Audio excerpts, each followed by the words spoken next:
अब शुरू करते हैं। अब इधर आ जाइए। ITER क्या है? ITER फुल फॉर्म तो आपने टॉपिक में पढ़ लिया होगा ना। क्या फुल फॉर्म है इसका? चलो ठीक है, मैं लिख देता हूँ। इंटरनेशनल आई का मतलब है ना, टी का मतलब है थर्मो न्यूक्लियर, ठीक है। ई का मतलब है एक्सपेरिमेंटल और आर का मतलब है रिएक्टर, ठीक है। क्या हो गया इसका पूरा नाम? इंटरनेशनल थर्मोन्यूक्लियर एक्सपेरिमेंटल रिएक्टर, ठीक है। मतलब अंतरराष्ट्रीय, थर्मोन्यूक्लियर को क्या बोलेंगे हम? तापीय, नाभिकीय तापीय ऊर्जा, है ना। एक्सपेरिमेंटल मतलब प्रयोगात्मक। तो ये इसका पूरा नाम हो गया। अब ये है क्या, ठीक है, क्या चीज़ है ये? पहली चीज़ तो ये रिएक्टर से आपको समझ में आ रहा होगा कि ये क्या काम करेगा, कुछ ना कुछ एनर्जी यहाँ पर क्या करेगा, वो प्रोड्यूस करेगा, ठीक है। तो आप लोग इसको, अगर मैं इसको इसके मोटो के बारे में बताऊं तो इसको हम कह सकते हैं कि ये इंटरनेशनल, ठीक है, फ्यूज़न रिएक्टर है। क्या है? इंटरनेशनल फ्यूज़न रिएक्टर है। मतलब कि अंतरराष्ट्रीय संलयन, ठीक है। रिएक्टर को हिंदी में क्या कहते हैं? अंतरराष्ट्रीय संलयन, ठीक है, रिएक्टर है ये। रिएक्टर तो आप समझ ही जाओगे, रिएक्टर का मतलब ऐसी जगह पर जहां पर ये सारी चीजें हो रही है, ठीक है। तो अंतरराष्ट्रीय संलयन फैसिलिटी है ना, जो कि इंजीनियरिंग का एक मेगा प्रोजेक्ट है ना। इंजीनियरिंग जो है हमारी, है ना, उसका क्या है? एक मेगा प्रोजेक्ट है, ठीक। क्या क्या चीज़ें बता दी मैंने कि इसका फुल फॉर्म क्या है? इंटरनेशनल थर्मोन्यूक्लियर एक्सपेरिमेंटल रिएक्टर, पहली चीज़। दूसरा, इंटरनेशनल, इसके अंदर हो क्या रहा है? तो फ्यूज़न रिएक्टर है ये। किस तरीके का रिएक्टर है? Fusion reactor. अभी सब बताऊंगा मैं फ्यूज़न का मतलब क्या होता है। फ्यूज़न का मतलब हिंदी में क्या होता है? संलयन। तीसरी चीज़ क्या है कि ये सबसे बड़ा, या हम कह सकते हैं कि मेगा प्रोजेक्ट है इंजीनियरिंग का अभी तक का, ठीक है। साइंस की हिस्ट्री में ये सबसे बड़ा, देखो, एक तो हमारा वो जो हमने हिग्स बोसॉन पार्टिकल डिस्कवर किया था, वो भी एक बहुत बड़ा एक्सपेरिमेंट है। और ये जो एक्सपेरिमेंट है ये उससे भी बड़ा है, ठीक है। उससे भी बड़ा है इन द सेंस कि इसमें उससे भी ज़्यादा पैसा खर्च होने वाला है, ठीक है। चलो वो सभी हम एक एक करके बात करेंगे। पहले मैं आपको बताता हूँ कि ये है मतलब कि इसका काम क्या है और इसकी ज़रूरत क्यों है ना। तो देखो स्टूडेंट्स, हमें पता है कि आज की जो हमारी लाइफ है, उस लाइफ के अंदर हमको सबसे ज़्यादा रिक्वायरमेंट किसकी है? एनर्जी की, है ना। एनर्जी चाहे वो किसी भी फॉर्म में हो, इलेक्ट्रिसिटी के फॉर्म में हो, या फिर हम हमारी बाइक्स में, गाड़ियों में पेट्रोल डलवाते हैं वो हो, या हम लकड़ी हमें जलाने के लिए चाहिए, किसी भी फॉर्म में हमको क्या चाहिए? एनर्जी चाहिए। और एनर्जी की रिक्वायरमेंट यहाँ पर इतनी ज़्यादा हो गई है कि उसकी बढ़ती हुई मांग को पूरा करने के लिए, ही क्या बनाया जा रहा है? ITER बनाया जा रहा है, ठीक है। मतलब कि ITER एक ऐसा रिएक्टर है जो अनलिमिटेड आपको क्या प्रोवाइड करेगा? एनर्जी प्रोवाइड करेगा, ठीक। अच्छा, तो क्या ये एक लौता ऐसा मतलब कि सोर्स है जिससे हमें एनर्जी मिलेगी? देखो नहीं, आज की डेट में भी अगर हम देखें तो हमारे पास एनर्जी के कई सारे सोर्स अवेलेबल है ना। बताओ तो जरा कौन कौन से सोर्स है हमारे पास। देखो, पेट्रोल हो सकता है, कोयला हो सकता है ना। फिर इलेक्ट्रिसिटी हम कई तरीके से प्रोड्यूस कर रहे हैं। तो देखो, पेट्रोलियम में लिख देता हूँ, सारे आ जाएंगे उसमें। पेट्रोलियम के अंदर सारे आ गए, कौन कौन से? पेट्रोल भी आ गया, ठीक है, डीजल भी आ गया, केरोसिन भी आ गया, वगैरह वगैरह सारी चीज़ें आ गई, है ना। पेट्रोलियम प्रोडक्ट हो गए सारे के सारे। दूसरा हमारे पास क्या है? कोयला मतलब कि कोल। अब ये भी कई प्रकार का होता है पर काम सिर्फ एक ही करेगा, ठीक है, हमको एनर्जी देने का, तो कोयला हो गया। इसके बाद इलेक्ट्रिसिटी, है ना। अब इलेक्ट्रिसिटी जो है वो भी हम कई तरीके से प्रोड्यूस करते हैं। पानी से भी इलेक्ट्रिक करंट बनाते हैं, एयर से भी इलेक्ट्रिक करंट बनाते हैं, कोयले से भी बनाते हैं, कई तरीके के प्लांट है हमारे पास। तो ये ऐसे 3-4 हमारे पास जो है इलेक्ट्रिसिटी एनर्जी जनरेट करने के सोर्स है, ठीक है। हाँ, सन तो खैर एक नेचुरल सोर्स है ना। सन को हम इसमें काउंट इसलिए नहीं कर रहे हैं क्योंकि सन तो एक नेचुरल सोर्स है, और नेचुरल सोर्स तो हमेशा ही अवेलेबल है हमारे लिए। वो कोई ऐसा नहीं है कि हमारे पास अगर टेक्नोलॉजी नहीं होगी तो सन हमें लाइट देना बंद कर देगा, ठीक है। रिन्यूएबल सोर्स है। दूसरी चीज़ की हालांकि सन की भी एक लाइफ है, वो एक समय के बाद सूरज भी क्या हो जाएगा, खत्म हो जाएगा, पर वो हमारे जो लाइफ है उससे बहुत ज़्यादा है, इसलिए वो हमारे लिए क्या है, अनलिमिटेड। तो अनलिमिटेड सोर्स है, रिन्यूएबल सोर्स है। दूसरी चीज़ कि वो मतलब कि कभी खत्म होने वाला नहीं है। पर कोयला दे तो हमें प्रकृति रही है, पेट्रोलियम भी हमें प्रकृति ही दे रही है, ठीक है, पर ये क्या है, ये लिमिटेड है, ये तो खत्म हो जाने वाले हैं कुछ सालों में, आने वाले 30-40 सालों में क्या हो जाएंगे, खत्म हो जाएंगे। अब इसकी जगह पर हमको क्या चाहिए, एक वैकल्पिक सोर्स चाहिए। एक तो ये चीज़, और दूसरा कि अगर मान लो ये खत्म नहीं भी हुए, है ना, तो भी ये क्या करते हैं, ये इन्वायरमेंट के लिए क्या अच्छे हैं, क्या नहीं है भाई। पेट्रोलियम प्रोडक्ट को हम जलाएंगे तो क्या निकलेगा, कार्बन डाइऑक्साइड निकलेगी, ठीक है। कोयले को जलाओगे तो भी क्या निकलेगी, कार्बन डाइऑक्साइड, है ना। इलेक्ट्रिसिटी जहां बनती है, हालांकि देखने में तो हमको लगता है कि इलेक्ट्रिसिटी बहुत ही एक क्लीन एनर्जी है, ठीक है, पर अगर मान लो कि आपका हाइड्रोस्टैटिक प्लांट को आप छोड़ दो, या फिर आपकी जो विंड एनर्जी है, सोलर एनर्जी, उसको अगर छोड़ दें, तो मेन अभी भी इलेक्ट्रिसिटी का सप्लाई कहाँ से होता है, थर्मल पावर प्लांट से। कहाँ से होता है, थर्मल पावर प्लांट से। तो थर्मल पावर प्लांट में क्या होता है, कोयले को जलाते हैं और उसी से बिजली बनाते हैं, तो मतलब कि वो भी क्या करेगा, CO2 जनरेट करेगा। तो कुल मिलाकर के सोर्स तो हमारे पास कई सारे हैं, परंतु उन सबसे क्या हो रहा है, वातावरण को नुकसान पहुंच रहा है, ठीक है। और वातावरण को अगर नुकसान पहुंच रहा है तो हमें पता है कि कितनी सारी चीज़ें हो रही हैं, है ना। ग्लोबल वार्मिंग हो रही है, वेदर की कंडीशन सब चेंज हो रही है, क्लाइमेट चेंज हो रहा है, वगैरह वगैरह सारी चीज़ें हो रही है। अब इन सब चीज़ों से बचने के लिए हमने क्या किया हुआ है, इन सब चीज़ों से बचने के लिए हमने न्यूक्लियर रिएक्टर बनाए। क्या बनाया है, न्यूक्लियर रिएक्टर। न्यूक्लियर रिएक्टर जो है 2 प्रकार के होते हैं, ठीक है। न्यूक्लियर रिएक्टर कितने टाइप्स के हैं हमारे पास, 2 टाइप्स के। हिंदी में इनको कहते हैं नाभिकीय संयंत्र। क्या कहते हैं इसको, नाभिकीय संयंत्र, नाभिकीय संयंत्र, ठीक है। अब ये 2 प्रकार के हैं। कितने प्रकार के, 2। पहला तो होता है फिजन, और दूसरा कौन सा होता है, फ्यूजन। फिजन और फ्यूजन। फिजन का मतलब है विखंडन, और फिजन का मतलब क्या है, संलयन, ठीक है भाई। अब देखो, देखने वाली बात क्या है कि ये वाले जो रिएक्टर है ये तो हमारे पास पहले से अवेलेबल है और काम भी कर रहे हैं, बिजली बना भी रहे हैं, ठीक है। अब हम बना कौन सा रहे हैं, ये वाला। बात समझ में आ गई। अब इन दोनों रिएक्शन को पहले आप इसके अंतर को आप समझोगे तो आपको ऑटोमेटिकली इसके इंपॉर्टेंस का पता चल जाएगा, ठीक है। क्या होता है, देखो इधर फिजन रिएक्शन क्या है, विखंडन की अभिक्रिया क्या है, किसी को पता है, नाभिकीय विखंडन। क्या बोलेंगे इसको हम, नाभिकीय विखंडन, मतलब न्यूक्लियर फिजन। क्या होती है न्यूक्लियर फिजन रिएक्शन, देखो सुन लो जरा भाई। न्यूक्लियर रिएक्टर तो पता है ना कि जहां से एनर्जी बनती है। अब वहां पर भी क्या बना रहे हैं, बिजली बना रहे हैं। कैसे बना रहे हैं, न्यूक्लियर फिजन के थ्रू। न्यूक्लियर फिजन का मतलब कि नाभिक को तोड़ना, है ना, किसी भी नाभिक। नाभिक का मतलब क्या है, देखो हमें पता है कि हर मैटर किससे बना होता है, एटम से बना है, और एटम के अंदर क्या होता है, न्यूक्लियस होता है। भाई परमाणु से बना है कि नहीं हर पदार्थ, और परमाणु से बना है तो परमाणु का क्या होता है, केंद्र होता है ना। ये परमाणु है, मान लो इसका केंद्र है, एटम का न्यूक्लियस है, उसके अंदर प्रोटॉन होता है, न्यूट्रॉन होता है ना, और यहाँ पर क्या होता है, इलेक्ट्रॉन। ये तो बेसिक चीज़ है, सबको पता है। अब हमको क्या करना है, ये जो न्यूक्लियस है, ये जो केंद्र है, इसकी शक्ति से हम क्या कर रहे हैं, अब एनर्जी बना रहे हैं। तो ये 2 प्रकार से है। कैसी, पहला तो इसको या तो तोड़ दो, ठीक है, इसको अगर तोड़ेंगे तब भी क्या मिलेगी, आपको एनर्जी मिलेगी, तो उसको हम क्या कहेंगे, फिजन रिएक्शन, ठीक। और दूसरा क्या है कि 2 छोटे छोटे न्यूक्लियस लो और उनको आपस में मिला दो और कोई तीसरा न्यूक्लियस बना दो, है ना, तो उसको हम क्या कहेंगे, संलयन, ठीक है। संलयन का मतलब मिलना और विखंडन का मतलब टूटना। तो विखंडन का कहने का मतलब कि विखंडन क्या होगा, विखंडन का मतलब ऐसी प्रक्रिया जिसमें किसी बड़े नाभिक को तोड़ा जाएगा, है ना, किसी बड़े एटम के न्यूक्लियस को क्या किया जाएगा, ब्रेक डाउन किया जाएगा, और उसके थ्रू फिर हमको क्या मिलेगी, एनर्जी मिलेगी।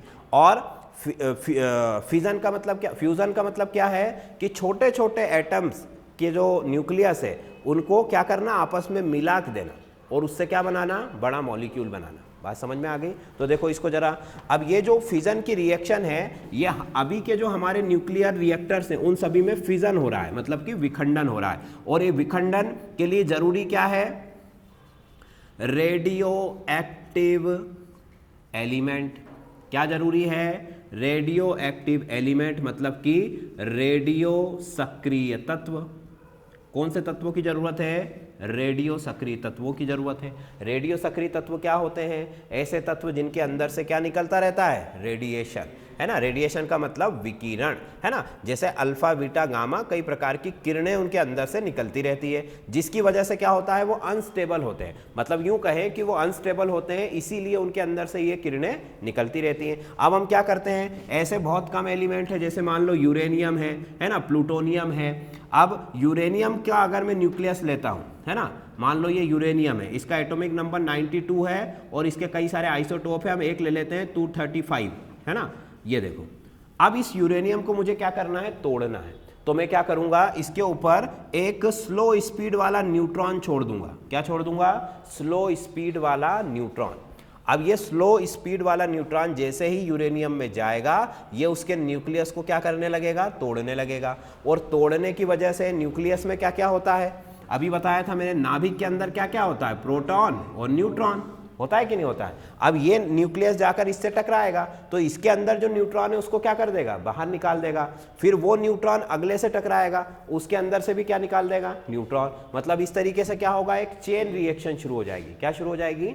चेन रिएक्शन, श्रृंखला अभिक्रिया। क्या शुरू हो जाएगी? श्रृंखला अभिक्रिया। मतलब कि जो आपका फिजन रिएक्टर है वो किसके प्रिंसिपल पर काम करता है? चेन रिएक्शन पर, है ना। और एक न्यूट्रॉन से 3 बनते हैं, 3 से फिर 9 बनेंगे, और 9 से फिर कितने बनेंगे? 27। इस तरीके से ये बढ़ता चला जाएगा, है ना। और फाइनली फिर आपको उस एनर्जी से आप पानी को गर्म करोगे और वेपर बनाओगे और वेपर से इलेक्ट्रिक करंट जनरेट कर लोगे। ये तो किसकी बात हो गई? फिजन की। जो हमारा एटम बम होता है, परमाणु बम, वो इसी के सिद्धांत पर कार्य करता है। ठीक है, जब भी हम परमाणु बम कहीं गिराते हैं तो वहाँ कौन सी रिएक्शन होती है? Chain reaction. हम उसको कंट्रोल नहीं कर रहे हैं, क्योंकि बम बनाना हमको तो सब नष्ट करना है। अगर आपने उसको कंट्रोल कर लिया तो वो रिएक्टर है, और अगर उसको कंट्रोल नहीं करा तो वो क्या है? बम है। ठीक है, क्लियर। चलो अब आज की चीज़ पर आते हैं। देखो, ये मैंने आपको इसलिए बताया क्योंकि अगर आपको ये पता नहीं होगा तो आपको फ्यूज़न का मतलब भी पता नहीं चलेगा। अब देखो, फ्यूज़न की बात करो दूसरे टाइप की। फ्यूज़न का मतलब है संलयन। ठीक है भाई, संलयन क्या करता है? संलयन में मैंने लिया 2 छोटे छोटे न्यूक्लियस लिए, मान लो एक ये ले लिया, एक ये ले लिया। इन दोनों न्यूक्लियस ए और बी को मैंने आपस में क्या कर दिया? जोड़ दिया, और एक तीसरा न्यूक्लियस बना दिया। ठीक, इस रिएक्शन को मैं क्या बोलूँगा? संलयन, फ्यूज़न। और इसमें क्या निकलेगी? बहुत ज़्यादा मात्रा में ऊर्जा निकलेगी। क्या निकलेगी? बहुत ज़्यादा मात्रा में ऊर्जा। और उसी ऊर्जा का उपयोग करके मैं क्या बना लूँगा? इलेक्ट्रिक करंट बना लूँगा। बात समझ में आ गई? बेसिक प्रिंसिपल इसका समझ में आ गया। अब ये रिएक्शन कहाँ पर होती है? नेचर में। ये रिएक्शन नेचर में कहाँ देखने को मिलती है? नहीं, ये चेन रिएक्शन नहीं है। चेन रिएक्शन तो फिजन में है, ये फ्यूज़न पढ़ रहे हैं अब हम। फ्यूज़न रिएक्शन आपको नेचर में कहाँ देखने को मिलती है? सन में मिलती है। कहाँ मिलती है? सन में। भाई सूर्य, हमने कहा ना अभी कि अपार ऊर्जा का भंडार है। क्यों है? क्योंकि उसके अंदर कौन सी रिएक्शन हो रही है? फ्यूज़न रिएक्शन हो रही है, संलयन अभिक्रिया हो रही। सूरज के अंदर हाइड्रोजन का एक बहुत बड़ा क्या है? भंडार है, सोर्स है ना। तो हाइड्रोजन के न्यूक्लियस क्या होते हैं? आपस में अटैच होते हैं, और अटैच होकर क्या बनाते हैं? हीलियम। और उसके साथ क्या बनाते हैं? एनर्जी। यही सूरज की एनर्जी का क्या है? सीक्रेट है। ठीक है, फ्यूजन रिएक्शन ही सूरज की एनर्जी का क्या है? सीक्रेट है। अब यही रिएक्शन हम क्या करना चाहते हैं? धरती पर करना चाहते हैं। वही है फ्यूजन रिएक्टर। ये देखो, ये जो फ्यूजन रिएक्टर हम पढ़ रहे हैं, इसको हम ये भी कहते हैं कि आर्टिफिशियल सन। क्या कहते हैं? Artificial sun. मतलब कि धरती पर हमने क्या बना लिया? सूरज बना लिया, है ना। और ऐसा क्यों कह रहे हैं हम? क्योंकि ये जो फ्यूजन रिएक्शन है, इसको स्टार्ट करने में बहुत ज़्यादा टेम्परेचर चाहिए। ये नॉर्मल टेम्परेचर पर स्टार्ट नहीं होगी। तो आप सोचो कि जब जो स्टार्ट ही इतने हाई टेम्परेचर पर हो रही है, तो ख़त्म कितने हाई टेम्परेचर पर होगी? कहने का मतलब कि इसमें ऊर्जा बहुत ज़्यादा मात्रा में बनती है ना। इसीलिए तो फ्यूजन अभी तक यहाँ पॉसिबल नहीं था, क्योंकि हमारे पास ऐसे एपरेटस ही नहीं थे जो इतना टेम्परेचर बियर कर सके, सहन कर सके। जिस भी आप कंटेनर में ये रिएक्शन कराओगे वो तो इतने टेम्परेचर पर पिघल जाएगा। पर अब ऐसी टेक्नोलॉजी हमारे पास आ गई है, जिसकी वजह से हम क्या कर सकते हैं? अर्थ के ऊपर ही सूरज का निर्माण कर सकते हैं। ठीक, अच्छा, ये किसके प्रिंसिपल के लिए है? ये हाइड्रोजन बम का प्रिंसिपल है। किसका प्रिंसिपल है? Hydrogen bomb. हाइड्रोजन बम में क्या होता है? न्यूक्लियर फ्यूजन होता है। और एटम बम में क्या होता है? न्यूक्लियर फिजन होता है ना। मतलब नाभिकीय विखंडन परमाणु बम, नाभिकीय संलयन मतलब हाइड्रोजन बम। और इसीलिए जब भी आप कहीं हाइड्रोजन बम गिराते हो तो उससे पहले आपको एटम बम वहां गिराना पड़ता है, क्योंकि एटम बम एनर्जी इतना टेम्परेचर जनरेट करेगा तब जाकर कौन सी रिएक्शन शुरू होगी? फिजन की। ठीक है, मतलब एटम बम जहां खत्म होगा वहीं से हाइड्रोजन बम क्या होगा? शुरू होगा। चलो अब इसके कुछ बेसिक चीजों के बारे में बात करता हूं, है ना। ये चीज तो आपको समझ में आ गई है। चलो अब सबसे पहले ये जो ITER है ये कब शुरू हुआ, है ना। जो कुछ फैक्ट्स है वो मैं आपको बता देता हूं। ITER कब शुरू हुआ भाई? इसकी शुरुआत जो है पिछले 50 सालों से इसकी कोशिशें चल रही है ना। अलग अलग देश अलग अलग समय पर ये ट्राई करता रहा है। हाँ, बहुत पहले ये, मतलब ऑफिशियली अगर इसकी शुरुआत में कहूँ, रिएक्टर ने काम करना कब शुरू किया था? 2007 में, है ना। 14 अक्टूबर 2007 को इस रिएक्टर ने काम करना शुरू किया था। इसकी जो रूपरेखा है वो काफ़ी लंबी है, काफ़ी पुरानी है ना। बहुत पहले से लोग इसकी कोशिशें चल रही है, पर चूंकि ये बहुत ही खतरनाक प्रयोग है इस वजह से अभी तक इससे बचते आ रहे हैं, है ना। पर अब चूंकि टेक्नोलॉजी इतनी डेवलप हो चुकी है तो इस प्रयोग को उन्होंने शुरू कर दिया है। ठीक, अच्छा फिर बात करूं मैं तो इसमें टोटल ये जो कैसा है, ये एक इंटरनेशनल प्रोजेक्ट है। मतलब कि इसमें दुनिया भर के सारे देश हैं, है ना। कितने देश है इसमें? 35 कंट्रीज है। आज की डेट में इसमें 35 देश जो है इन्वॉल्व है। 35 कंट्रीज इसके अंदर जो है शामिल है ना। अब जो भारत है हमारा, क्या वो भी इसमें शामिल है? हाँ, 2005 में ही भारत ने क्या कर दिया था? इसके ऊपर सिग्नेचर कर दिया था और ऑफिशियली जो है इसका मेंबर बन चुका था। ठीक है, ऑफिशियली भारत इसका मेंबर 2007 में बन चुका है। ठीक, 5 में, और 2007 में इस रिएक्टर ने काम करना शुरू कर दिया है। ठीक, अच्छा फिर इसके बाद देखो तो इसमें 8 ऐसे देश है हमारे पास, है ना भाई। जैसे 35 कंट्रीज तो है, पर हमें पता है कि 8-10 देशों को अगर छोड़ दें तो दुनिया में जो बाकी के देश है बहुत छोटे छोटे से हैं, है ना। तो उनसे आप उतना एक्सपेक्ट नहीं कर सकते हो कि भाई आपकी बहुत ज़्यादा मदद कर देंगे, पर जिससे जितना हो सक रहा है वो सब उसकी हेल्प कर रहा है। तो मेजर जो कंट्रीज है वो कितनी है इसमें? 8, है ना। 8 मेंबर जो है वो जो डायरेक्टली इन्वॉल्व है इस प्रोजेक्ट में, मतलब प्रत्यक्ष रूप से। प्रत्यक्ष रूप का मतलब कि वो पैसा भी दे रहे हैं उसके लिए, है ना, उसके लिए टेक्नोलॉजी भी दे रहे हैं और उसके लिए साइंटिस्ट भी अवेलेबल करा रहे हैं। मतलब कि ह्यूमन रिसोर्स भी है ना, टेक्नोलॉजिकल सपोर्ट भी है और फाइनेंशियल सपोर्ट भी है ना। वित्तीय सहायता भी कर रहे हैं, मानव संसाधन भी दे रहे हैं और तकनीक भी दे रहे हैं। तो ऐसे 8 देश कौन कौन से हैं? तो देखो सबसे पहले भारत है हमारा। ठीक है, भारत है, जापान है, क्योंकि जापान तो वैसे टेक्नोलॉजी में बहुत आगे है ना। उसके बाद में दक्षिण कोरिया, फिर चाइना, चीन। ठीक, इसके बाद है रूस, अमेरिका, है ना। और इसके अलावा सोवियत यूनियन, और इसके बाद इसमें एक और है इंग्लैंड। ठीक है, तो ऐसे कुल मिलाकर के देखें तो 8 जो देश हैं जो कि इसके डायरेक्ट मेंबर्स हैं और ये फाइनेंशियली भी सपोर्ट करते हैं इस चीज़ को। ठीक है, तो ये 8 इसके मुख्य सदस्य हैं। बाकी के भी कंट्रीज़ हैं जो जितना हो सकता है उनसे सपोर्ट करते हैं और उनको हम इनडायरेक्ट मेंबर इसका कहते हैं। ठीक है, मतलब कि अप्रत्यक्ष रूप से वो इसमें भागीदारी लेते हैं। ठीक, चलो फिर अगली बात करो तो ये जो प्रोजेक्ट है ये कहाँ पर बन रहा है, कौन से देश में बन रहा है? तो लिखो फ्रांस में बन रहा है। कहाँ पर बन रहा है? फ्रांस में। इन विच कंट्री? तो फ्रांस। ठीक है, फ्रांस में भी कहाँ पर? साउथ में।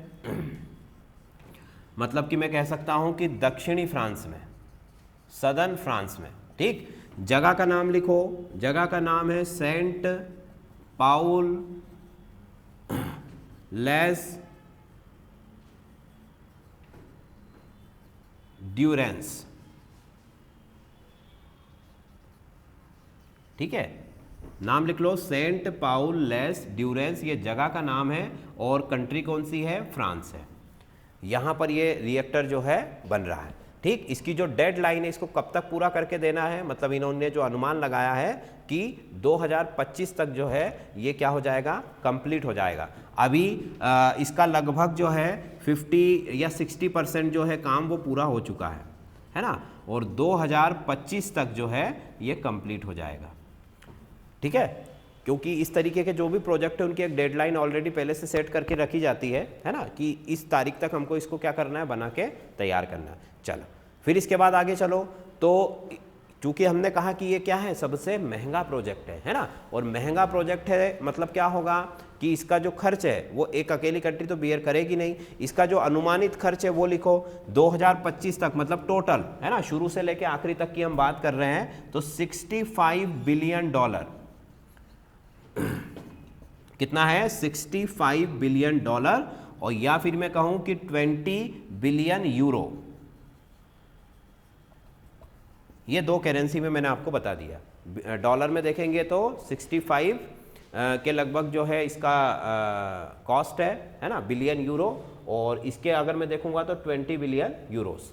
ठीक है, क्लियर इतनी बात। चल अब देखो, ये थोड़ी सी मैंने आपको और जानकारी दी। हाँ, इनके जो डायरेक्टर जनरल है उनका नाम लिखो। डायरेक्टर जनरल है बेनार्ड बिगॉट, जो अभी 2015 से इनके डायरेक्टर जनरल है। बेनार्ड बिगॉट, बेनार्ड बिगॉट इनके डायरेक्टर है, और 2015 से वो अभी इसके डायरेक्टर है। ये अब हो सकता है चेंज हो जाए, है ना, क्योंकि हर 4-5 साल में उनके डायरेक्टर क्या हो जाते हैं, चेंज हो जाते हैं। अब अगली चीज मैं आपको बताऊं कि देखो, न्यूक्लियर रिएक्टर का एक मैं आपको पहले समझाता हूं कि न्यूक्लियर रिएक्टर कैसे काम करता है ना, क्योंकि उसके बिना हमें इसके अंदर की कोई भी बात समझ में आने वाली नहीं है। थोड़ा सा हमको इसका टेक्निकल बैकग्राउंड देखना पड़ेगा, ज़्यादा हालांकि हमें उसकी ज़रूरत नहीं है, पर फिर भी चीज़ें याद रहे इसके लिए हमको क्या करना पड़ेगा, थोड़ा सा उसको देखना पड़ेगा कि एक नाभिकीय संयंत्र कैसे काम करता है। ठीक है, तो अभी हमने कहा कि नाभिकीय संयंत्र 2 प्रकार का है।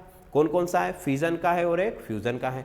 तो अब देखो, इसमें सारी चीज़ें दोनों में सेम है, केवल डिफरेंस क्या है कि वो जो रिएक्टर जिसके अंदर फिजन होगा या फ्यूजन होगा, है ना, अगर फिजन हो रहा है तो उसका रिएक्टर अलग होगा, और फिजन हो रहा है तो उसका रिएक्टर अलग होगा। तो मैं पहले कौन सा रिएक्टर आपको बताता हूँ, न्यूक्लियर फिजन रिएक्टर कैसा होता है। तो देखो, न्यूक्लियर फिजन रिएक्टर में क्या होता है, एक बहुत बड़ा और बहुत मोटी मोटी दीवारों से घिरा हुआ एक रिएक्टर है ना, जो कि कैसा है, बहुत ही मोटी मोटी दीवारें, 10-12 फीट और इससे भी मोटी इसमें दीवारें हो सकती हैं, है ना। ये सब किससे बनी हुई है, कंक्रीट से बनी हुई है, सॉलिड, है ना, वो जो सरिया डाल के हम मसाला डालते हैं ना, उस तरीके से पूरा इसको बनाया गया है। इतनी सेफ्टी यहाँ पर क्यों की गई है, क्योंकि इसके अंदर जो है एक मेटल का कंटेनर और होगा, है ना, मेटल का रिएक्टर, उसके अंदर मुझे क्या रखना है, यूरेनियम, है ना, और यूरेनियम क्या है, एक रेडियो एक्टिव एलिमेंट है, और इसका जो रेडिएशन है वो हमारे लिए बहुत ज़्यादा क्या होता है, हार्मफुल होता है ना। इससे बचने के लिए ही हमको इतने सारे सेफ्टी मेजरमेंट यहाँ पर करने पड़ते हैं। ठीक, अब क्या कर रहा हूँ मैं, यहाँ पर इस यूरेनियम को मैं न्यूट्रॉन से मारूंगा, मतलब कि स्लो न्यूट्रॉन से इसको हिट करूंगा तो ये टूटेगा, और इसके अंदर ही जो है चेन रिएक्शन चल रही है ना। ये चीज़ तो मैंने आपको बता दी। अब होगा क्या कि ये जो कंटेनर है, मेटल कंटेनर, है ना, ये क्या करेगा, एनर्जी प्रोड्यूस करेगा, मतलब कि इसके अंदर जो चेन रिएक्शन हो रही है उस चेन रिएक्शन से ये गर्म होगा।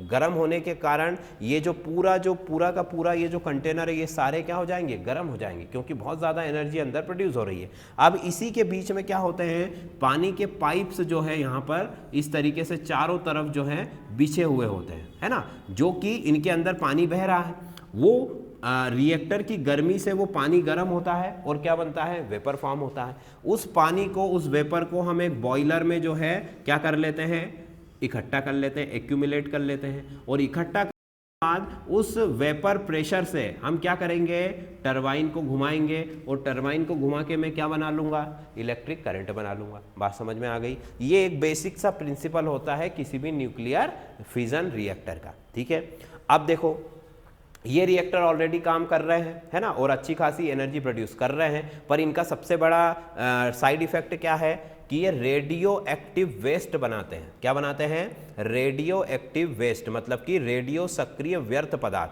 भाई कचरा जो निकलता है ना इनका, वो कचरा भी कैसा होता है, रेडियो एक्टिव, है ना, इसलिए हम उसको यहाँ वहाँ कहीं नहीं फेंक सकते हैं। क्यों? क्योंकि अगर यहाँ वहाँ आपने फेंक दिया तो वो तो फिर डेंजरस होगा। तो उसके जो मैनेजमेंट होता है वेस्ट का, वो बहुत ज़्यादा कॉस्टली होता है और बहुत ज़्यादा रिस्की होता है ना। उसको फिर अलग से कंटेनर में भर के कहीं वीराने में जाके उसको ज़मीन में गाड़ना पड़ता है, या तो फिर समुंदर में जा कर के उसको गहराई में छोड़ना पड़ता है। और उसमें भी खतरा है कि अगर वो कभी इन फ्यूचर लीकेज हो गया तो भी वो तब तक भी वो बना रहेगा, क्योंकि रेडियो एक्टिव जो एलिमेंट्स है उनकी जो लाइफ है वो बहुत ज़्यादा होती है ना। मतलब कि हमने देखा है ना कि जापान पर अमेरिका ने एक बॉम्ब गिराया, उसका इफेक्ट वहाँ अभी तक दिखता है, कितने साल हो गए हैं। तो उसका मतलब क्या है कि अगर वो रेडियो एक्टिव सब्सटेंस जो वेस्ट है वो कहीं फ्यूचर में अगर खुल गया तब भी वो अपना प्रभाव दिखाएगा, वो खत्म होगा क्या? नहीं होगा। इसीलिए अब हम क्या करने वाले हैं कि इस फिजन रिएक्टर की जगह अब किस रिएक्टर का यूज़ करेंगे?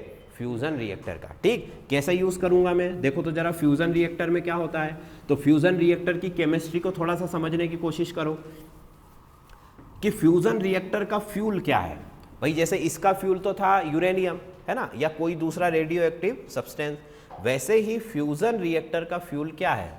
फ्यूजन रिएक्टर का फ्यूल जो है वो क्या है? हाइड्रोजन। क्या है? हाइड्रोजन। ठीक है, तो हाइड्रोजन लिखो जरा। हाइड्रोजन सबको पता है, हाइड्रोजन को किससे रिप्रेजेंट करते हैं हम? H से। इसका एटॉमिक नंबर कितना है भाई? 1 है। एटॉमिक वेट कितना है? 1 है। ठीक है, अच्छा, एटॉमिक नंबर की डेफिनेशन क्या होती है? परमाणु क्रमांक में किसे कहता हूं? इलेक्ट्रॉन या प्रोटॉन? प्रोटॉन। ठीक है, मतलब कि नंबर ऑफ प्रोटॉन, इसी को मैं क्या कहूंगा? एटॉमिक नंबर कहूंगा, मतलब कि परमाणु संख्या कहूंगा। ठीक है, इलेक्ट्रॉन में क्यों यूज नहीं कर रहा हूं? क्योंकि इलेक्ट्रॉन तो आता जाता रहता है ना। इलेक्ट्रॉन बाहर भी जा सकता है, बाहर से अंदर भी आ सकता है। ठीक है, तो उसका मैं यूज यहां पर नहीं करूंगा। क्लियर? चलो भाई, तो नंबर ऑफ प्रोटॉन मेरा एटॉमिक नंबर, और नंबर ऑफ, अच्छा, एटॉमिक वेट क्या होता है? Number of proton plus neutron, उसको मैं क्या कहूंगा? एटॉमिक वेट, मतलब कि परमाणु भार। ये दो चीज मैं आपको इसलिए बता रहा हूं क्योंकि अभी मैं इसको आगे जब मैं इसके आइसोटोप बताऊंगा तो उसमें आपको फिर क्लियर हो जाएगा। तो देखो, मतलब कि हाइड्रोजन का अगर मैं न्यूक्लियस बनाऊं, नाभिक बनाऊं, तो ये हाइड्रोजन का नाभिक, उसमें प्रोटॉन कितना है? 1, और न्यूट्रॉन कितना है? 0, और इलेक्ट्रॉन कितना है? 1। बात समझ में आ गई? 1 इलेक्ट्रॉन 1 प्रोटॉन। न्यूट्रॉन है क्या उसके पास? नहीं है। ठीक, अब ये जो हाइड्रोजन है, इस हाइड्रोजन के 3 आइसोटोप होते हैं। क्या होते हैं? 3 आइसोटोप। ये नोट कर लिया आपने, है ना। इसमें कुछ है नहीं वैसे नोट करने का, ये तो आपको पता ही होगा। तो neutron, sorry, isotope, isotope of hydrogen. Isotope को हिंदी में क्या कहता हूं मैं? समस्थानिक। ये नया टर्म है, अगर जिसने केमिस्ट्री नहीं पढ़ी है पहले तो, है ना। समस्थानिक कहूंगा मैं। समस्थानिक का मतलब, सम का मतलब समान, स्थानिक का मतलब जिनका स्थान समान हो। किस, क्या समान हो? स्थान समान हो, मतलब जगह समान हो। किसमें जगह समान हो? तो पीरियोडिक टेबल में। किसमें? Periodic table. पीरियोडिक टेबल मतलब आवर्त सारणी। आवर्त सारणी क्या होती है? वह ऐसा टेबल है, ऐसी सारणी है जिसमें सारे एलिमेंट को हमने क्या कर रखा है? अरेंज कर रखा है। जितने भी तत्व है उनको हमने कहाँ व्यवस्थित जमा रखा है? जैसे हम हमारी अलमारी में किताबें जमाते हैं, वैसे ही हमने पीरियोडिक टेबल में क्या जमा रखे हैं? तत्व जमा रखे। हाइड्रोजन के बाद हीलियम आएगा, हीलियम, है ना, हीलियम, लिथियम, इस तरीके से सारी चीज़ें अरेंज कर रखी है। तो वो आवर्त सारणी जो है उसमें हाइड्रोजन की ही, जहाँ पर हाइड्रोजन रहता है, मान लो ये यहाँ पर हाइड्रोजन का प्लेस है ना। ये प्लेस कौन सा है? फर्स्ट इसका पीरियड है और फर्स्ट इसका क्या है? ग्रुप है। ये हाइड्रोजन की जगह होती है, मतलब प्रथम आवर्त और प्रथम समूह। क्या क्या होता है? प्रथम आवर्त और प्रथम समूह में हाइड्रोजन रहता है, और उसी हाइड्रोजन की जगह पर ही उसके 2 समस्थानिक और है ना। समस्थानिक का मतलब ऐसे तत्व जिनके स्थान क्या होंगे? समान होंगे। अब आगे देखो जरा कि इसकी और परिभाषा में आपको थोड़ा सा क्लियर कर देता हूं कि समस्थानिक का मतलब कि जिनके एटॉमिक नंबर क्या हो? सेम हो। क्या हो? एटॉमिक नंबर सेम हो, परंतु एटॉमिक वेट क्या हो? डिफरेंट हो। बात समझ में आई कि परमाणु भार अलग अलग है पर परमाणु क्रमांक क्या है? समान है। उसको मैं क्या कहूंगा? समस्थानिक। क्लियर? चलो अब देखो तो हाइड्रोजन के कितने समस्थानिक है मेरे पास? ये तुम लोग को समझ में आ रहा है कि नहीं आ रहा है? भाई ये तो बहुत बेसिक चीज़ है ना, 9th 10th में हमने पढ़ा होगा केमिस्ट्री में। अभी मेरे पास पीरियोडिक टेबल नहीं है, नहीं तो मैं आपको दिखा देता, है ना। पीरियोडिक टेबल आप घर जाके देखना, तो आपको बहुत ईजी बात है ये, कोई इसमें डिफ़िकल्ट वाली नहीं है। मैं हमेशा इस चीज़ का ध्यान रखता हूँ कि आप जिस एग्ज़ाम की प्रिपरेशन कर रहे हो उसमें जितना ज़रूरी है उतना ही मैं आपको टेक्नोलॉजिकली बैकग्राउंड बताता हूँ, उससे ज़्यादा मैं आपको नहीं बताऊँगा, ठीक है। मैं आपको ITER के अंदर की पूरी जो टेक्नोलॉजिकल डिफ़िकल्टीज़ है उनके बारे में आपको कुछ नहीं बताऊँगा, केवल आपको बेसिक जो भी आपके सिलेबस के हिसाब से रिक्वायरमेंट है केवल आपको मैं वही बताऊंगा, ठीक है। चलो, तो अब हाइड्रोजन का समस्थानिक कौन कौन से हैं? हाइड्रोजन के हम कहते हैं कि 2 समस्थानिक और है, एक तो ये खुद ही है ना, तो उसको मैं क्या कहता हूं? प्रोटियम। प्रोटियम का मतलब है नॉर्मल हाइड्रोजन, है ना, जिसको हम हाइड्रोजन के नाम से जानते हैं। दूसरा है ड्यूटेरियम, ड्यूटेरियम, है ना, ड्यूटेरियम हिंदी में इसे ड्यूटेरियम ही कहते हैं। ड्यूटेरियम क्या होता है? ड्यूटेरियम हाइड्रोजन तो है, पर उसमें क्या है, उसमें एक प्रोटॉन सॉरी उसका एटॉमिक नंबर जो है वो तो कितना है 1 है, पर एटॉमिक वेट कितना है 2 है, ठीक है। अभी बताता हूं मैं इसके बारे में। फिर अगला क्या है? अगला है ट्रीटियम। अगला आइसोटोप कौन सा है? ट्रीटियम, है ना। ट्रीटियम, ट्रीटियम में क्या होगा? उसका 3 हो जाएगा, है ना। अब इसको मैं शो कैसे करता हूं? इसको मैं D से भी शो करता हूं क्योंकि इसका नाम क्या है? ड्यूटेरियम, है ना। और इसको मैं T से भी शो करता हूं क्योंकि इसका नाम क्या है? ट्रीटियम। अब ये 1, 2 और 3, इसका मतलब समझ में आ रहा है कि नहीं आ रहा है? इसका मतलब समझ में आ रहा है? देखो मैं ऊपर बना देता हूं, इसको पहले नोट कर लिया आपने, जल्दी जल्दी नोट कर लो इसको। देखो इसको आइसोटोप में आपको इसलिए पढ़ा रहा हूँ क्योंकि ये जो आपका फ्यूज़न रिएक्टर है इसके अंदर मुझे ड्यूटेरियम चाहिए और क्या चाहिए? ट्रीटियम चाहिए।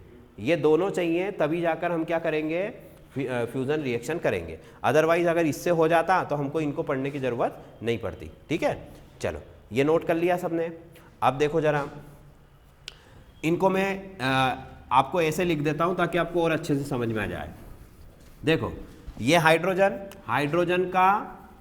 हाइड्रोजन का ये रहा न्यूक्लियस, इसमें प्रोटॉन कितने हैं? 1 और न्यूट्रॉन है 0 और इलेक्ट्रॉन कितना है? 1, ठीक है। ये रहा ड्यूटेरियम, ड्यूटेरियम में ये न्यूक्लियस, इसमें प्रोटॉन कितने हैं? 1, न्यूट्रॉन भी कितना है? 1 और इलेक्ट्रॉन भी कितना है? 1, ठीक है। तो ये देखो 1 और 1 कितने हो गए? 2, तो हमने एटॉमिक वेट क्या लिख दिया? 2, ठीक है। और इलेक्ट्रॉन तो 1 ही है उसमें भी, है ना। ट्रीटियम को देखो तो ट्रीटियम का न्यूक्लियस, इसमें प्रोटॉन कितने हैं? 1, न्यूट्रॉन कितने होगा इसमें? 2 और इलेक्ट्रॉन कितना है? 1। बात समझ में आ गई? मतलब कि इसका एटॉमिक वेट 2 है, इसका एटॉमिक वेट 3 है और इसका एटॉमिक वेट 1 है, पर सबका एटॉमिक नंबर क्या है? सेम है ना। और हमारा जो पीरियोडिक टेबल है वो किसके बेस पर है? एटॉमिक नंबर के बेस पर, इसीलिए 1 नंबर पर ही हमने इन तीनों को क्या कर दिया? रख दिया। बात समझ में आ गई? चलो इतनी बात हो गई। अब देखो वापस हमारे उस पर आते हैं हम, फ्यूज़न रिएक्टर पर। फ्यूज़न रिएक्टर की अगर मैं आपको क्षमता के बारे में बताऊं, है ना, कैपेसिटी, कि भाई इसके नाम का इतना शोर क्यों मचा रहे हो, ऐसा इसमें क्या खास है? तो ऐसा इसमें खास ये है कि अगर, है ना, मैं इसको मिटा दूं, देखो अब इस रिएक्टर के अंदर जो फ्यूजन रिएक्शन होगी वो किन किन के बीच में होगी?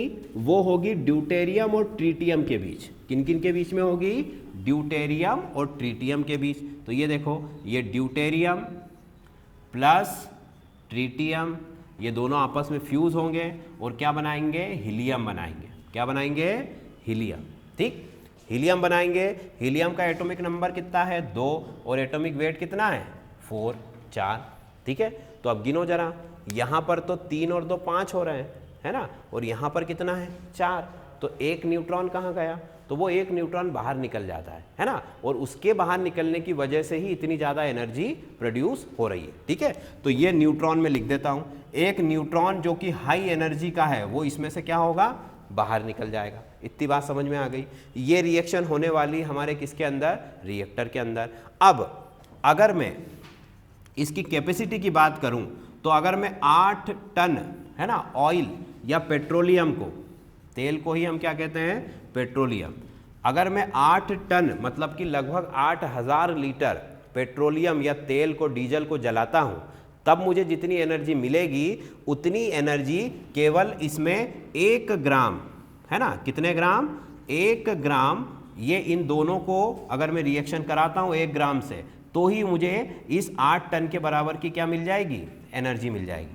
मतलब कि 1 ग्राम अगर मैं हाइड्रोजन से फ्यूजन रिएक्शन कराता हूं तो उसमें मुझे जितनी एनर्जी मिलेगी वो किसके बराबर होगी, 8 टन पेट्रोल डीजल जलाने के बराबर होगी। मतलब कि आप अंतर साफ दिखाई दे रहे हो, है ना, कि कितने ज़्यादा यहाँ पर ये क्या है, पावरफुल है ना, और इसमें बहुत ज़्यादा मात्रा में ऊर्जा मिलेगी। अच्छा, फिर दूसरी चीज़ कि जो पहले से एक न्यूक्लियर रिएक्टर है हमारे पास, वो कौन सा है, फिजन वाला, विखंडन वाला, उसके कंपैरिजन में, तो उसके कंपैरिजन में लगभग ये कितने गुना ऊर्जा देती है, 3 गुना। ठीक है, न्यूक्लियर रिएक्टर के कंपैरिजन में कितने टाइम्स एनर्जी ये प्रोड्यूस करेगी, 3 टाइम्स, है ना। मतलब जो नॉर्मल आपका जो रेडियो सक्रिय नाभिक है, रेडियो सक्रिय जो आपका विखंडन रिएक्टर है, उसमें जो एनर्जी प्रोड्यूस होगी उसकी तुलना में 3 गुना, और पेट्रोल डीजल की तुलना में कितने गुना, तो आप देख ही रहे हो, बहुत बहुत सारा हो गया है। तो 1 ग्राम है सिर्फ, और ये कितना है, 8 टन। क्लियर, चलो ये भी एक आंकड़ा हो गया, इसको भी नोट कर लो। ठीक है, 1 ग्राम हाइड्रोजन से अगर मैं फ्यूजन रिएक्शन करता हूं तो मुझे 8 टन पेट्रोलियम जलाने के बराबर एनर्जी जो है यहाँ से क्या होगी, प्रोड्यूस होगी। क्लियर इतनी बात, चले आगे। चलो अब देखो इसमें इन्होंने एक्सपेरिमेंट क्या किया, ये अभी इसका नाम क्या है, एक्सपेरिमेंटल रिएक्टर। क्या नाम है इसका, एक्सपेरिमेंटल रिएक्टर। मतलब कि ये सिर्फ किसके लिए बनाया गया है, फ्यूजन की जो कैपेसिटी है उसको दिखाने के लिए बनाया गया है ना। कमर्शियली इलेक्ट्रिसिटी के प्रोडक्शन के लिए ये बनाया नहीं गया है, मतलब व्यापारिक रूप से बिजली बनाने के लिए इसका निर्माण नहीं किया गया है। इसका निर्माण सिर्फ ये देखने के लिए किया गया है कि एक्चुअल में फ्यूजन रिएक्शन से हम कुछ कर भी पाएंगे या नहीं कर पाएंगे, है ना। ये एक्सपेरिमेंटल रिएक्टर है, तो ये भी एक इंपॉर्टेंट चीज़ है इसके बारे में। नहीं तो ऐसे भी क्वेश्चन आ जाते हैं कि भाई न्यूक्लियर रिएक्टर से कितनी बिजली बना सकते हैं, फ्यूजन रिएक्टर से, है ना, तो उसमें से एक ऑप्शन दे देंगे कि कोई नहीं, है ना। तो फिर आप क्या करोगे, मान लो आपको दे दिया 50 मेगावाट, 100 मेगावाट, 1000 मेगावाट, और एक ऑप्शन में दे दिया कि हम कोई बिजली नहीं बना सकते, तो हमको पता होना चाहिए ना कि ये जो रिएक्टर है ये कमर्शियली कोई भी इलेक्ट्रिसिटी का प्रोडक्शन करेगा क्या, नहीं करेगा, व्यापारिक रूप से बिजली का निर्माण नहीं करेगा, केवल क्या करेगा, उसका एक्सपेरिमेंट करेगा। क्लियर, चलो अब आगे आ जाओ। अगर मैं अभी जो इसके अंदर एक्सपेरिमेंट हुआ उसके बारे में मैं बताता हूँ आपको। इसके अंदर जो एक्सपेरिमेंट हुआ है उसमें इसको 50 मेगावाट बिजली दी गई या 50 मेगावाट एनर्जी दी गई, है ना। बदले में इस रिएक्टर ने क्या किया, 50 मेगावाट इलेक्ट्रिसिटी इसको मिली, है ना, इसने काम करना शुरू किया। बदले में इसने, है ना, 500 मेगावाट का प्लाज्मा तैयार किया। क्या तैयार किया, प्लाज्मा, है ना।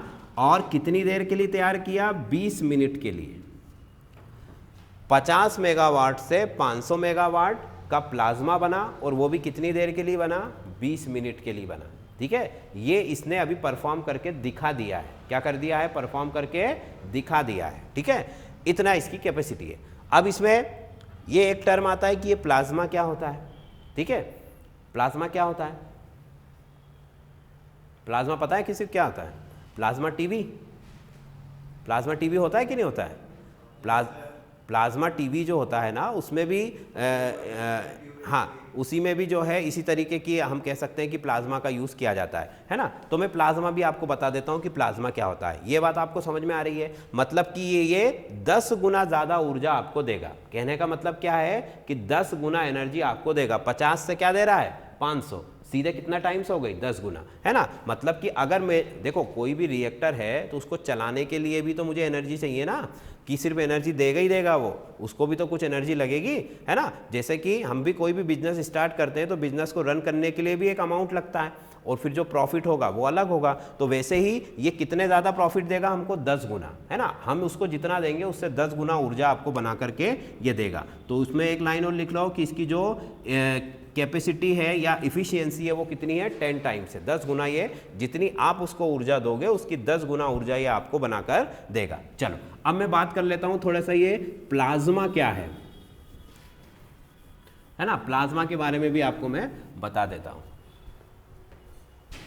देखो प्लाज्मा क्या है, प्लाज्मा जो है मैटर का, पदार्थ की 3 अवस्थाएं होती हैं, है ना। कौन कौन सी होती है पदार्थ की अवस्थाएं भाई? स्टेट्स ऑफ मैटर हमने पढ़ा है सबने, सॉलिड लिक्विड गैस, है ना। तो ये 3 स्टेट तो हमको मालूम है कि सॉलिड लिक्विड और गैस जो है पदार्थ की 3 अवस्थाएं होती हैं, सॉलिड लिक्विड और गैस, ठोस द्रव और गैस, है ना। अब एक 2 अवस्थाएं और होती है मैटर की, हाँ हमारी पृथ्वी पर तो यही पाई जाती हैं, पर 2 अवस्थाएं और होती है। एक होती है प्लाज्मा, है ना, और एक होती है उसको हम कहते हैं सुपर कूल्ड, मतलब बोस आइंस्टाइन कंडेंसेस, है ना। वो बहुत ज़्यादा ठंडी होती है, और प्लाज्मा कैसी होती है? बहुत ज़्यादा गर्म होती है, ठीक है। तो अभी हमको किससे मतलब है? प्लाज्मा से। तो देखो प्लाज्मा में आपको बता देता हूँ कि प्लाज्मा है क्या, बहुत ही आसान शब्दों में, ठीक। कैसे बताऊँगा कि मान लो मेरे पास सॉलिड है, ये मैंने एक कंटेनर लिया, इसके अंदर मैंने बर्फ़ ली, क्या लिया? बर्फ़, आइस, ठीक। आइस लिया, आइस को मैंने नीचे से गर्म करना शुरू किया, ये कंटेनर ऊपर से क्या है? बंद है। जैसे ही मैं इसको गर्म करूंगा तो बर्फ़ क्या होगी? पिघलेगी। बर्फ़ पिघलेगी तो क्या बन जाएगी?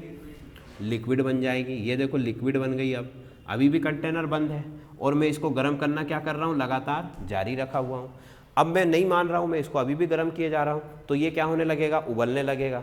उबलेगा तो क्या बनेगी? भाप बनेगी, है ना, गैस बनने लगेगी। अभी भी मैं नहीं रुक रहा हूँ, मैं इसको अभी भी क्या कर रहा हूँ? गर्म कर रहा हूँ। मतलब कि अगर मैंने इसको 5 से 6,000 डिग्री तक गर्म किया, कितने डिग्री तक? 5 से 6,000 डिग्री तक, मतलब बहुत ज़्यादा टेम्परेचर पर मैंने इसको गर्म किया। अब उस कंडीशन में इसके अंदर था क्या? वेपर, मतलब गैस। वो गैस क्या होगी? अब उस गैस के अंदर से जो वो इतनी ज़्यादा गर्म हो चुकी है कि अब उसके अंदर जो एटम है, उस एटम के जो इलेक्ट्रॉन्स है वो भी उसमें से क्या हो रहे हैं? बाहर आ गए, ठीक है। जैसे कि देखो ठोस द्रव गैस में होता क्या है वो देखो, ये सॉलिड के जो एटम्स है वो ऐसे होंगे एक दूसरे से बिल्कुल चिपके हुए, है ना। सॉलिड क्या होता है? बिल्कुल एक दूसरे से चिपके हुए एटम्स होंगे। लिक्विड में क्या होता है कि एटम्स थोड़े दूर दूर होंगे, इतनी दूर दूर, ठीक। गैस में क्या होगा? और ज़्यादा दूर होंगे, होंगे कि नहीं होंगे, ठीक। अब जब प्लाज्मा की जो मैं बात कर रहा हूँ, तो प्लाज्मा में क्या हो रहा है कि ये जो एटम है मेरे पास, उसका न्यूक्लियस है ना, ये एटम है, न्यूक्लियस है और उसमें इलेक्ट्रॉन है। अब वो इतनी ज़्यादा एनर्जी उसको मिल गई है कि ये जो इलेक्ट्रॉन है ये इस एटम को छोड़ करके क्या हो गया? भाग गया है, ठीक है। मतलब कि जो गैस है वो कैसी हो गई है?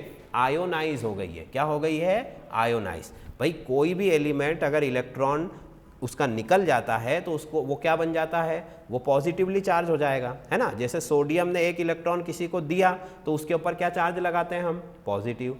अगर मैग्नीशियम ने 2 इलेक्ट्रॉन किसी को दिए तो उसके ऊपर कितने चार्ज लगाते हैं हम? 2।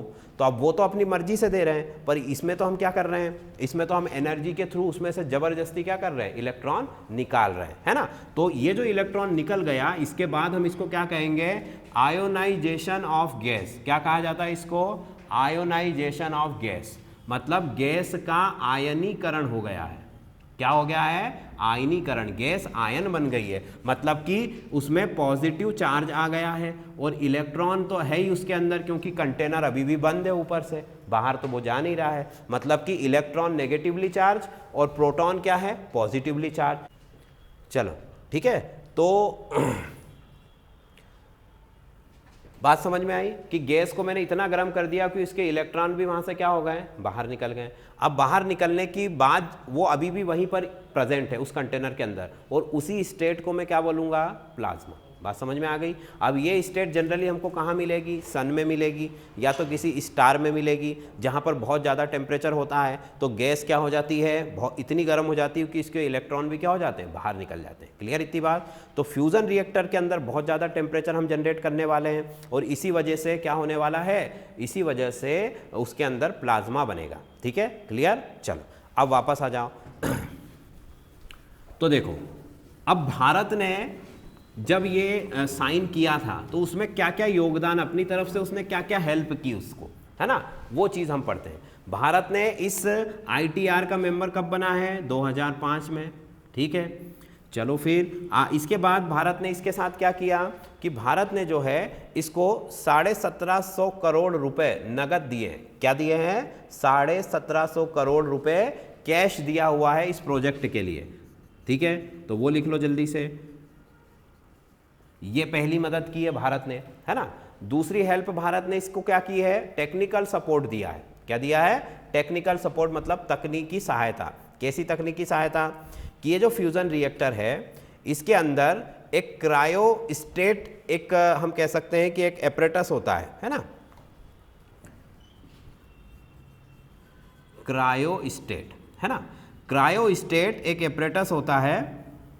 इसका मतलब ये है, क्रायोस्टेट का मतलब आप ऐसे समझ सकते हो कि एक बहुत बड़ा फ्रिज है। क्या है ये, बहुत बड़ा फ्रिज, क्योंकि न्यूक्लियर रिएक्टर के अंदर बहुत ज़्यादा रिएक्शन हो रही है और टेम्परेचर बहुत ज़्यादा है, तो उसका टेम्परेचर हमको क्या करना पड़ेगा, मेंटेन रखना पड़ेगा कि नहीं तो ब्लास्ट हो जाएगा। तो उस रिएक्टर को ठंडा करने के लिए एक एपरेटस आता है, उसको क्या कहा जाता है, क्रायोस्टेट। ठीक है, क्या कहा जाता है, क्रायोस्टेट। क्रायोस्टेट का मतलब हम लिख सकते हैं कि एक बहुत बड़ा फ्रिज है, रेफ्रिजरेटर है, जो कि क्या कर रहा है, तो ये एक एपरेटस, एक फ्रिज है जिससे हम क्या कर रहे हैं, न्यूक्लियर रिएक्टर का टेम्परेचर कंट्रोल कर रहे हैं। क्योंकि अगर टेम्परेचर आपने कंट्रोल नहीं किया तो क्या हो जाएगा, ब्लास्ट हो जाएगा, वहां पर सारी दुर्घटना हो जाएगी। ठीक, तो ये उसको किसने बना कर दिया है, भारत ने बना कर दिया है। ठीक है, और भारत में गुजरात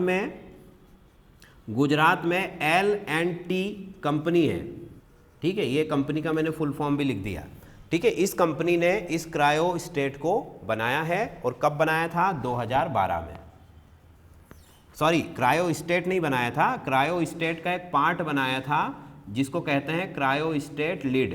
क्या कहा जाता है, क्रायोस्टेट लिड, है ना।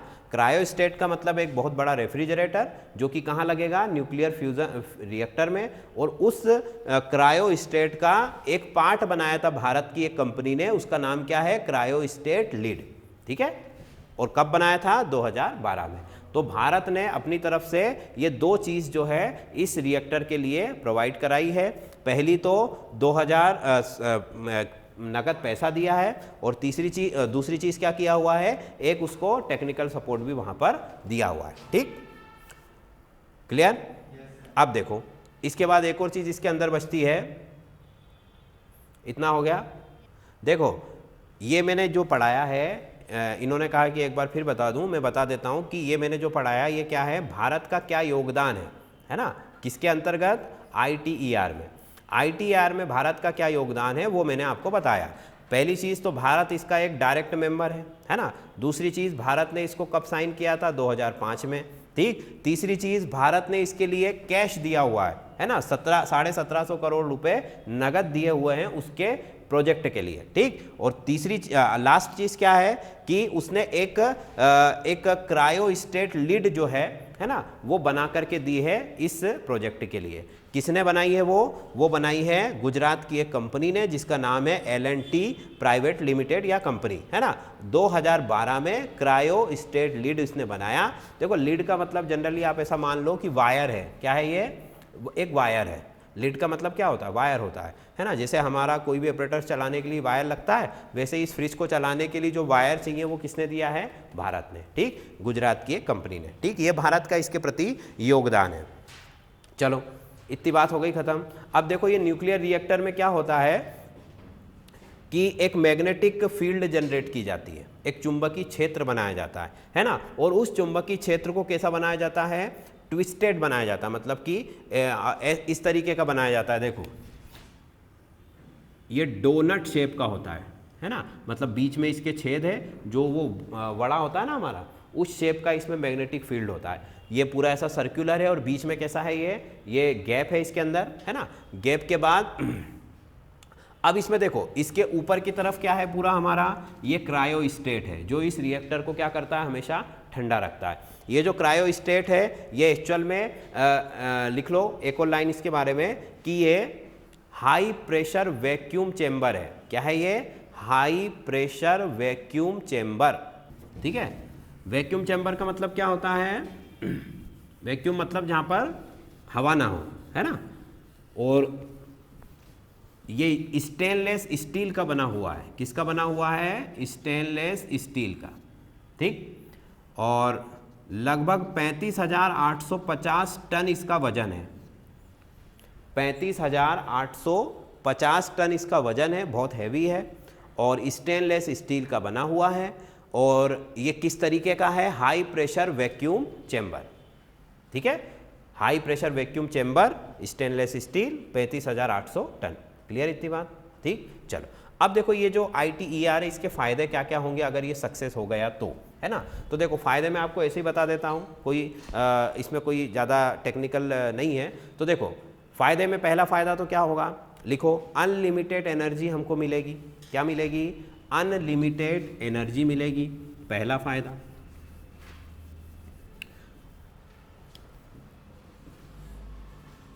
अनलिमिटेड एनर्जी, ठीक।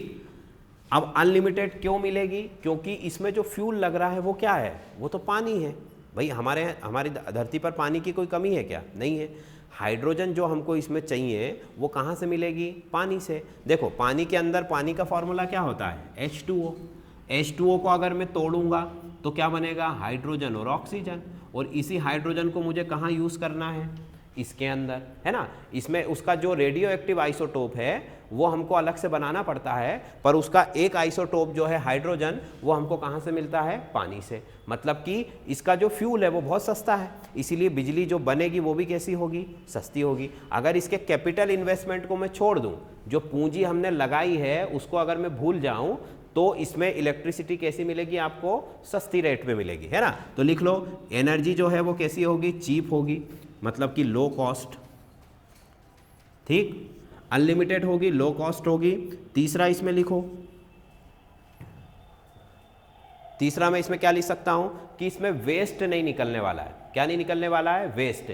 इको फ्रेंडली होगा ये। कैसा होगा? Eco friendly. इसमें बहुत ही कम मात्रा में वेस्ट निकलता है। क्यों निकलता है उसका भी रीजन सुन लो। हमने जो दो हाइड्रोजन के आइसोटोप लिए थे, ड्यूटेरियम और ट्रिटियम, लिए थे कि नहीं लिए थे? तो वो जो ड्यूटेरियम और ट्रिटियम है उसमें से जो ट्रिटियम है वो कैसा होता है? रेडियो एक्टिव होता है। कैसा होता है? रेडियो एक्टिव, रेडियो सक्रिय। इसी वजह से इसमें कुछ मात्रा में रेडियो एक्टिव वेस्ट निकलता है, पर वो बहुत ही कम होता है जिसको आसानी से हम मैनेज कर सकते हैं, ठीक। तो हम यहाँ पर लिख सकते हैं कि ये लगभग कैसा है? इको फ्रेंडली है ना। लिख लो कि पर्यावरण को इससे कोई भी नुकसान होने वाला नहीं है, पर्यावरण को कोई नुकसान नहीं होगा।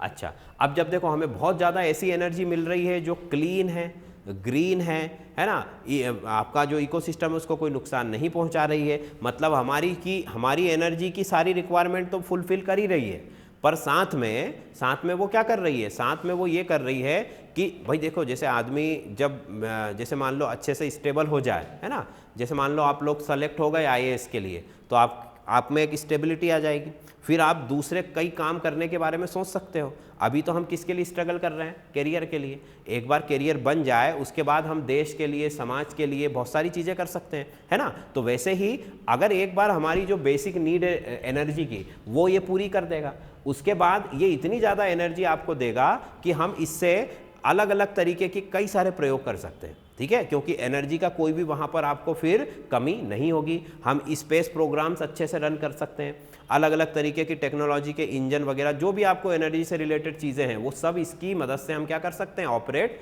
कर सकते हैं। मतलब कि ये प्रोजेक्ट हमें बिल्कुल एक तरीके से रिलैक्स कर देगा हमारी बेसिक एनर्जी के तरफ से, और उसके बाद हमारा पूरा ध्यान जो है मेजर प्रोजेक्ट्स के ऊपर हम लगा सकते हैं, जिससे हमारी टेक्नोलॉजी और तेज़ी से क्या होगी? बढ़ेगी। क्लियर? तो ये स्टूडेंट्स हमारा आज का टॉपिक था। इसके बारे में मैंने आपको सारी जानकारी दे दी, है ना, पॉलिटिकल भी दे दिया, इसके टेक्निकल बैकग्राउंड भी आपको बता दिया, है ना, और साथ में इसमें इकोसिस्टम पर जो भी इसका इफेक्ट वगैरह है वो भी सब मैंने आपको बता दिया। क्लियर?